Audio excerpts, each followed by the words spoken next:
I'm Kamal Santamaria in Doha with the world news from Al Jazeera. More than 500,000 people have fled their homes in northwest Pakistan as the army steps up its offensive against the Taliban.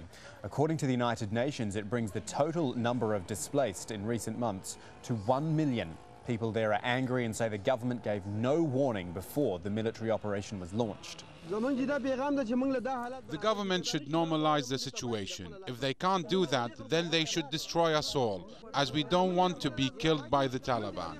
Our correspondent Kamal Haider is in Peshawar. He says aid agencies are becoming increasingly concerned about the security situation.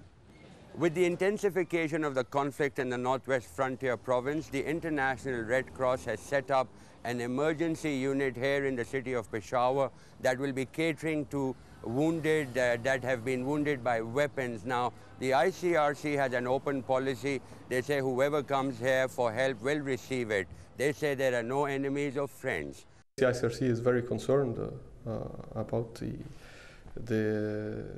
this conflict, which has increased in intensity and through which it seems also many more people have been displaced, especially for the civilians that the ICRC has its concerns, worrying that many people will have to leave their homes and many people will then be without shelter, be without adequate facilities. Residents in 2 Afghan villages reportedly hit by US airstrikes on Wednesday have compiled a list of the dead. They say 147 people were killed in Farah province.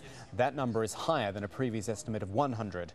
Meanwhile, a Pentagon official has admitted that US bombs most likely caused some of those deaths in the province. And fresh clashes have erupted in eastern Chad between government troops and rebels from neighbouring Sudan. The renewed conflict broke out about 100 kilometres south of Abetche. It is one of 2 bases used by most relief agencies to help the 450,000 refugees there. The clashes erupted a day after the Chadian army said 146 people died in fighting. Chad, of course, accusing Sudan of backing the rebel assaults. And you can find the latest on all those stories and plenty more at our website, aljazeera.net/English.